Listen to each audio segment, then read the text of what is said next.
नमस्कार। अब मैं आपको पाकिस्तान की मिस इन्फॉर्मेशन कैंपेन के बारे में अवगत कराऊंगी। पहला, पाकिस्तान ने यह क्लेम किया कि उसने अपने JF-17 से हमारे S-400 व ब्रह्मोस मिसाइल बेस को नुकसान पहुंचाया, जो कि बिल्कुल गलत है। दूसरा, उसका यह भी मिस इन्फॉर्मेशन कैंपेन था कि हमारी एयरफील्ड्स जो कि सिरसा, जम्मू, पठानकोट, बठिंडा, नलिया और भुज में है। ये उसका मिस इन्फॉर्मेशन भी बहुत गलत है। तीसरा, पाकिस्तान के मिस इन्फॉर्मेशन कैंपेन के मुताबिक हमारे एम्यूनिशन डम्प्स जो चंडीगढ़ और बियास में है उसका डैमेज हुआ। यह भी बिल्कुल गलत है। हमने आपको मॉर्निंग ब्रीफिंग में बताया था विथ फैक्ट्स एंड फिगर के साथ कि ये सारी चीजें बिल्कुल सही सलामत हैं।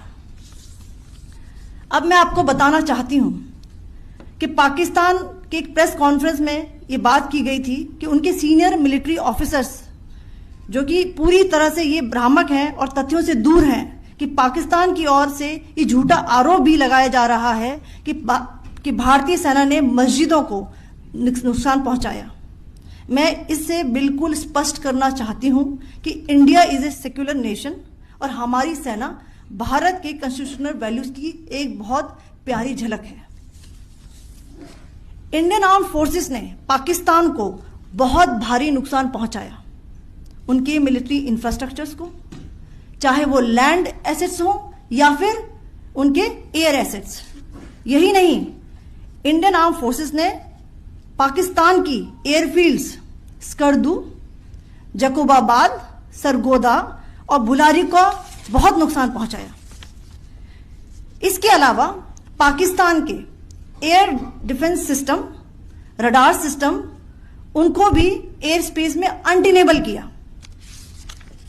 यह भी बताना चाहती हूं कि लाइन ऑफ कंट्रोल के पास पाकिस्तान के command and control logistic installations और उनके मिलिट्री इंफ्रास्ट्रक्चर्स, मिलिट्री पर्सनल्स का इतना भारी नुकसान हुआ कि पाकिस्तान की ऑफेंसिव व डिफेंसिव कैपेबिलिटी को नष्ट कर दिया गया।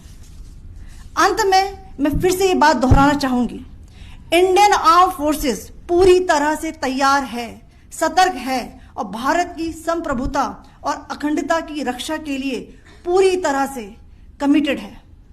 धन्यवाद। जय हिंद।